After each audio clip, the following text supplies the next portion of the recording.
Vihinu Amadonai Elohenu Alenu Mahaseyadenu Konina Alenu Mahaseyadenu Koninehu.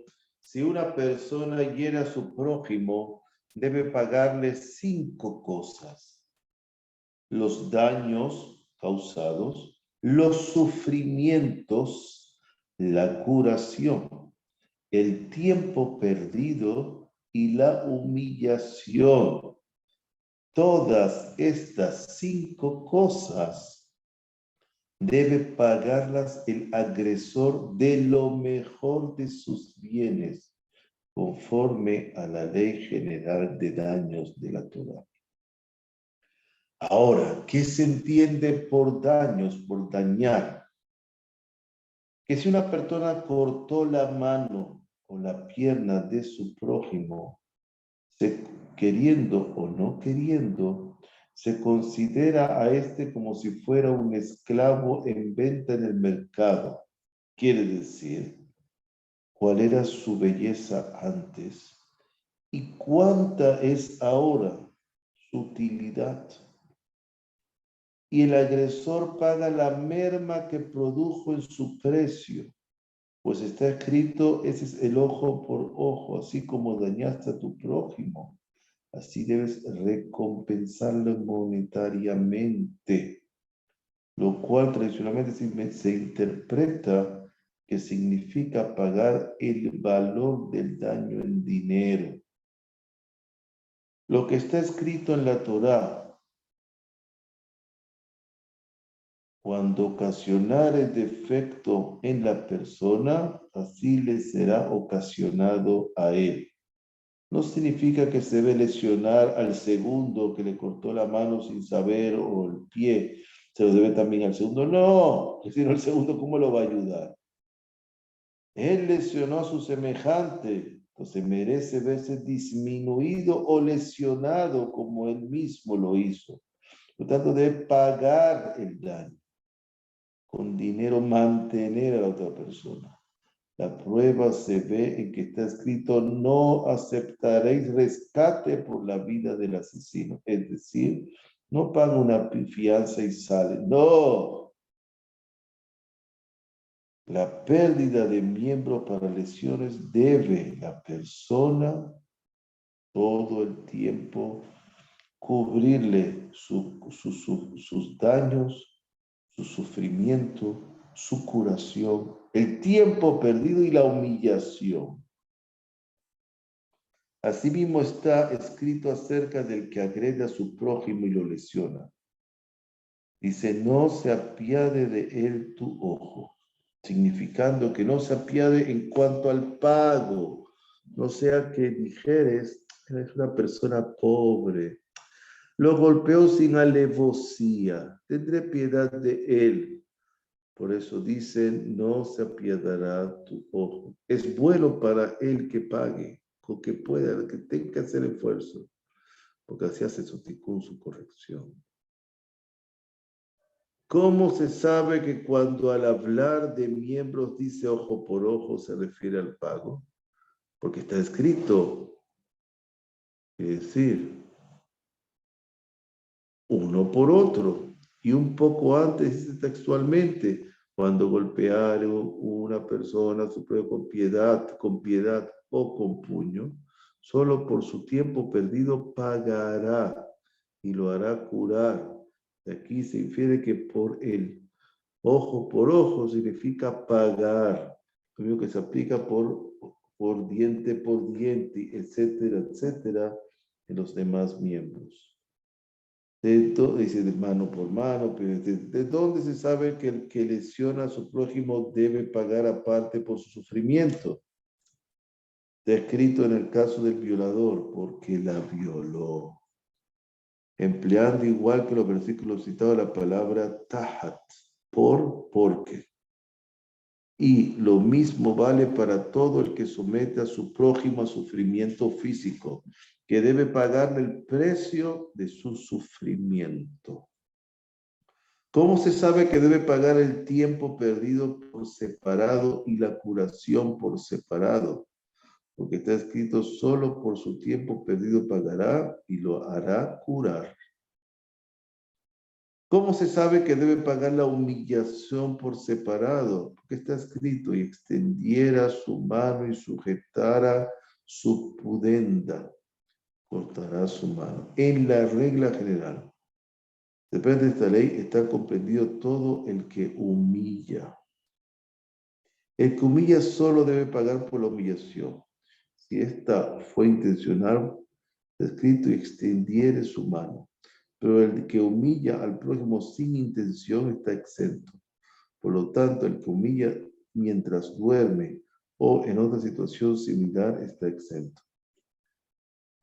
El ser humano siempre es considerado mu'at, quiere decir que está prevenido de condición notoriamente dañina. Quiere decir, él debe saber toda persona que no está bien hacer daño a los demás, ya fuese sin intención o con intención, despierto o dormido, ebrio o consciente. Si agredió a su prójimo o lo perjudicó en su propiedad, de pagarle con lo mejor de sus bienes. ¿En qué caso debe pagar el que duerme? Pues llama la atención esto. Por ejemplo, si dos personas dormían juntas y una se dio vuelta y lesionó a la otra o le rasgó el vestido, pero si uno estaba dormido y vino otro y se acostó a su lado, el que llegó último está prevenido en cuanto al riesgo, y si el primero le hace daño está exento. Lo mismo si dejó un utensilio junto al durmiente. Si este lo rompe está exento, pues el que lo puso allí estaba prevenido y cometió la falta. El que lesiona a su prójimo intencionalmente en cualquier circunstancia debe pagarle esas 5 cosas. Aunque uno haya entrado en la propiedad de su prójimo sin permiso, si el dueño de casa lo lesiona, debe pagarle, pues tiene derecho a expulsarlo, pero no a lesionarlo. Si alguien parte leña en el área pública y un trozo salta y lesiona a alguien en un área privada, o bien parte leña en un área privada y lesiona el área pública o en otra área privada, debe pagar 4 cosas, pero está exento del pago por humillación. Lo mismo el carpintero, si alguien entra en su taller con o sin permiso y un trozo de madera le salta a la cara. Del mismo modo que se considera la causa verosímil de muerte en el caso de heridas fatales, así se considera la causa verosímil de las lesiones. Por ejemplo, si un hombre golpeó a su prójimo con un guijarro incapaz de causar lesión, o con una pequeña astilla de madera, produciendo una herida que un objeto semejante no causa habitualmente, está exento, pues está escrito con piedra o con puño, es decir, con algo capaz de lesionar, pero debe pagar solamente la humillación. Incluso el que escupió sobre su prójimo le debe por la humillación. Por lo tanto, es necesario que los testigos sepan con qué se infirió la lesión y que traigan el objeto que empleó al tribunal para que se lo considere y evalúe. Pero si el objeto se perdió y el agresor alega no era capaz de producir lesión y soy víctima de un accidente inevitable, mientras que el agredido dice era capaz de producir lesión, en tal caso el agredido presta juramento y cobra la compensación tal como debe ser. El hierro usado para agredir, algo de hierro usado para agredir, no requiere consideración. Hasta una aguja pequeña es capaz de producir la muerte y, por supuesto, lesiones. Si una persona ha lesionado a su prójimo de manera que requiere el pago de todas las 5 cosas que ya nombramos, paga las 5. Si le produjo lesiones que solo requieren 4, paga 4. Si son 3, paga 3. Si son 2, paga 2. Si es una, paga una. Por ejemplo, Si una persona hizo perder a otro una mano, un pie, un dedo de cualquiera de los dos, o la vista de un ojo, paga 5. Lesión, sufrimiento, curación, pérdida de tiempo y humillación. Si lo golpeó de manera que su mano se hinchó, pero finalmente ha de restablecerse, o que su ojo quedó temporariamente inutilizado, pero le volverá a servir, paga 4. Sufrimiento, curación, pérdida de tiempo y humillación. Si lo golpeó en la cabeza produciéndole hinchazón, paga 3. Sufrimiento, curación y humillación. Si lo golpeó en parte que no está a la vista, como la rodilla o la espalda, paga 2. Sufrimiento y curación.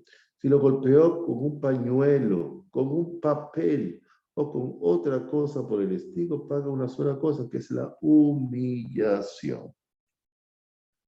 De aquí se infiere que todo el que hace perder a otro un miembro de manera irrecuperable debe pagar las 5 cosas. Aunque solo le haya hecho perder una porción de piel no mayor que un cabello, se debe las 5 cosas, pues la piel no se restablece, sino una cicatriz. Por lo tanto, el que lesiona a otro de manera que rasga su piel y le hace perder sangre, debe pagar las 5 cosas. Si alguien asusta, el asustar a su prójimo, aunque éste enferme de miedo solamente, el agresor está exento ante las leyes humanas, pero no ante las leyes divinas, porque no lo ha tocado. Por ejemplo, si gritó detrás de sus espaldas o se le presentó de improviso en la oscuridad, o cosas similares a sí mismo, si le gritó en el oído ensordeciéndolo, está exento ante las leyes humanas, pero no ante las leyes divinas. Él lo va a cobrar. Me parece, dice el Rambam, que si el agredido dice, me ha ensordecido y no oigo, o quedé ciego y no veo, no es digno de crédito, pues no es cosa que podamos reconocer y quizá esté engañando. Bueno, se le hace un examen médico hoy en día. Por eso no debe cobrar el pago por lesiones hasta ser examinado durante largo tiempo y se confirme que perdió la visión, quedó sordo. Solo después se le pagará. ¿A cuánto asciende el pago por sufrimiento? Todo es según la lesión. Una persona puede ser muy frágil y delicada y a la vez muy rica. Ni siquiera a cambio de mucho dinero aceptaría el menor sufrimiento. Otra puede ser esforzada, robusta y pobre, capaz de soportar el sufrimiento a cambio de un solo zuz, una sola moneda. Conforme a estas cosas que se calcula y determina el pago por sufrimiento. ¿Cómo se calcula el sufrimiento en el caso en que un hombre ha sido privado de un miembro? Si el agresor le cortó una mano o un dedo, se calcula cuánto estaría dispuesto un hombre así a pagar por la diferencia entre que le cortaran ese miembro con una espada o se lo suprimieran mediante un medicamento. En el supuesto caso de que el rey hubiese ordenado privarlo de ese miembro. Ahora, una vez estimada la diferencia, es esto lo que debe pagar el agresor. ¿Cómo se calcula la pérdida de tiempo?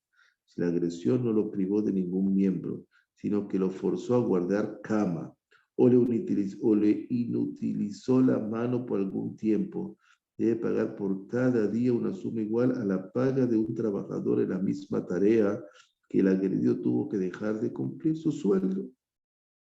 Si un hombre golpeó el oído de otro o lo sujetó y metió algo dentro de su oído, ensordeciéndolo, debe pagar el valor completo del agredido, pues ya no sirve en absoluto para ninguna tarea.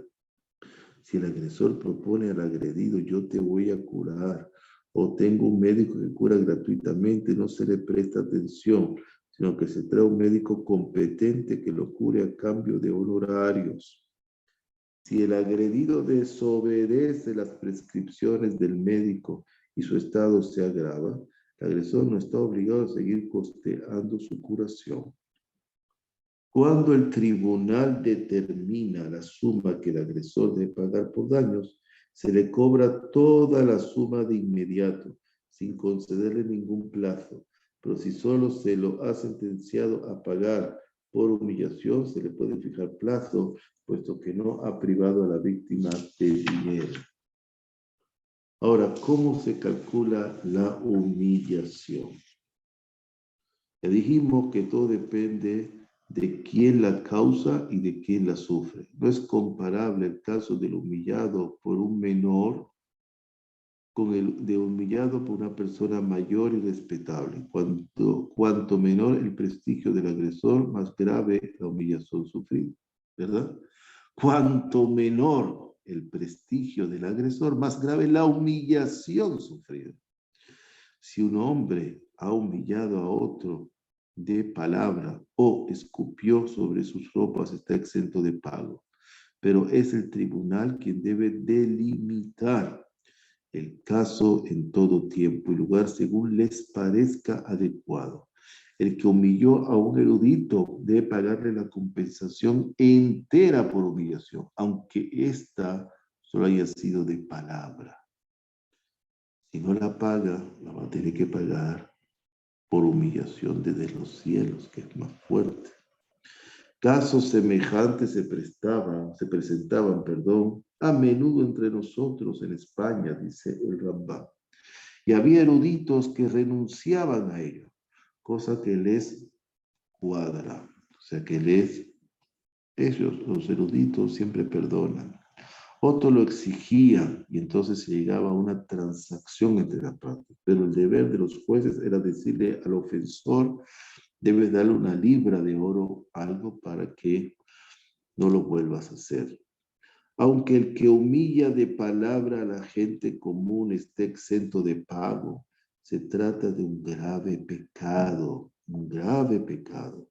Y quien insulta y ofende a la gente es un malvado y un necio.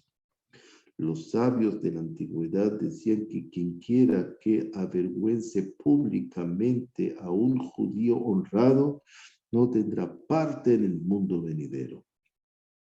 Es peligroso enfrentarse con un sordomudo, con un imbécil o un menor, pues quien los lesione será culpable. Y ellos, aunque lesionen, quedarán exentos. Incluso si el sordomudo llegase a recuperar sus sentidos y el imbécil su entendimiento, o si el menor llegase a la mayoría de edad, no estarán obligados a pagar, pues en el momento de agredir no tenían juicio. Por lo tanto, no se debe ni provocar ni pelear con este tipo de personas. El hombre tiene prohibido lesionarse a sí mismo y lesionar al prójimo. No solo el que lesiona, sino también el que golpea a un judío honrado, sea menor o mayor, hombre o mujer, peleándose con ellos, transgrede una prohibición, pues está escrito, no añadirá más azotes. Si la Torá previene contra el castigo excesivo a un pecador, con más razón prevendrá contra quien golpea a un inocente. Está prohibido incluso levantar la mano sobre el prójimo. Quien quiera que lo haga, aunque no lo golpee, es un malvado solo por levantar la mano. No se asemeja el que daña al prójimo en su persona al que lo daña en su propiedad. Son dos cosas diferentes. Al que lo daña la propiedad del prójimo, una vez que pagó lo que debe pagar, se le perdona. Pero al que lesionó a su semejante, aunque haya pagado las 5 cosas, no se le perdona. Ni aunque haya ofrendado todos los carneros de Nebayot, se le dice, que todas las ofrendas, todas las tefilot, y todo, nada, no se le perdona. No se le perdona hasta que pide perdón al lesionado y el lesionado se lo concede el perdón. El lesionado a su vez tiene prohibido ser cruel también. Tiene prohibido negar su perdón. No es así como se conduce un judío. Pero cuando el agresor se lo pide y se lo suplica una y otra vez, siendo evidente que se ha arrepentido de su pecado y deplora el mal que hizo, lo perdona. El que otorga su perdón prestamente merece elogio y gana la aprobación de los sabios. El que daña la propiedad de su semejante debe pagar el daño completo, tanto si lo hizo sin proponérselo como si fue por accidente. Se considera como un daño alevoso, a propósito. Esto se aplica a los daños producidos en jurisdicción del damnificado. Pero de los producidos en jurisdicción del causante del daño, solo debe pagar por los deliberados, quedando exento en los casos involuntarios o accidentales.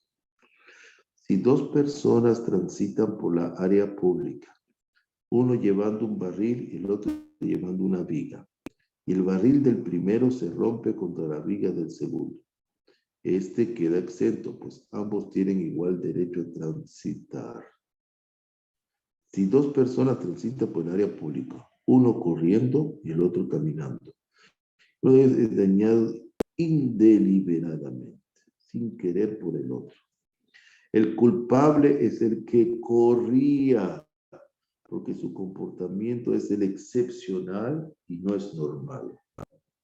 Si una persona entrega la propiedad de otro en manos de un expoliador, debe pagarle de lo mejor de sus bienes. Sea el opresor judío o no, el entregador debe pagar todo lo que el expoliador se llevó.